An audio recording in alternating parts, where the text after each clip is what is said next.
જો ભાઈ દુનિયા બદલાઈ જાય ને પણ નેતાજી અને પોલીસનું નાતું ક્યારેય ના બદલાય. પછી એ ભલે સત્તાનો પાવર હોય કે પછી જેલનો સળિયો.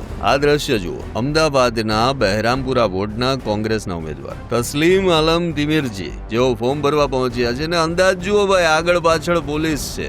આમ તો લોકો પોલીસથી ડરે પણ નેતાજી માટે તો આ રોયલ એન્ટ્રી જેવું લાગે. ખરેખર નેતાઓ અને પોલીસનો સંબંધ તો ભાઈ ગજબનો છે. નેતાજી સત્તા પર હોય ત્યારે પોલીસ એમના રક્ષણ માટે આગળ પાછળ દોડે, અને જ્યારે નેતાજી પર કોઈ આક્ષેપ થયા હોય કે તેની સામે કોઈ ગુનો નોંધાયો હોય તો તેઓ જેલ ભેગા થયા હોય ત્યારે પણ પોલીસ એમને ફોર્મ ભરવા માટે સ્પેશિયલ પ્રોટોકોલ સાથે તેમને લઈ જાય. એટલે નેતાજી ભલે ગમે ત્યાં હોય, પોલીસનો સાથ ક્યારેય નથી છૂટતો. ફોર્મ ભરતા તસ્લીમજી આલમે ગર્જના કરી કે આ બધું ધારાસભ્યના ઈશારે થયું છે અને હું એમને છોડીશ નહીં. ધારાસભ્ય છે એ લોકો બધા મારા સાજિદ છે, એ લોકો ટિકિટ ના આપવા દે એટલા માટે આ બધું સાજિદ કરેલું છે. કોણ છે ધારાસભ્ય છે.